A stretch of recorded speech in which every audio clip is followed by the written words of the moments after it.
In 1776, there were three phenomenal documents that were written that literally paved the way for our future. One was the Declaration of Independence that paved the way for our future in America. The second one was The Wealth of Nations by Adam Smith. It paved the way for the free market, and it was the Bible for our economy.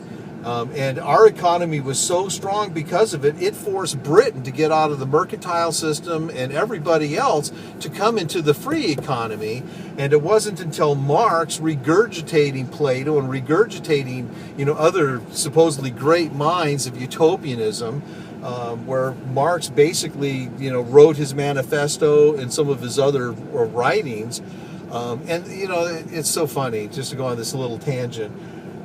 Marx, as brilliant as some people think he is, he got away with saying that all labor is equal. In other words, a brain surgeon and the labor that a brain surgeon does should be equal to the guy that sweeps the floor with zero education. Right. And so if Marx truly had his way in communism, where the state would dictate who could marry, who would have kids, and how those children would be raised.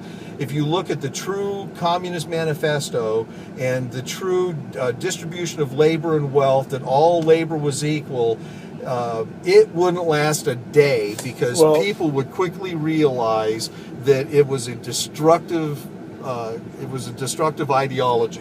Wasn't there a company recently who was going to pay their minimum wage for their company was $70,000? $70,000, yeah. It was up in Seattle. I forget the name of the company, Gravity or something like that. And they're now having problems because of that. Yeah. The CEO is having big problems. Basically, a Marxist, approach to running a company, instead of having a merit system where people, you can't entitle people to, compensation. You can't entitle people to anything. You have to have people behave appropriately for compensation for whatever it is. And that's one of the reasons why the state, in managing those types of things, those types of programs, is destructive. Because what it does is it creates an indolent society. And that's okay.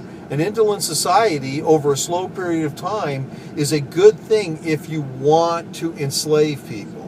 But if you want people to be free and to perform at their optimum, then you have to have a free, liberal society.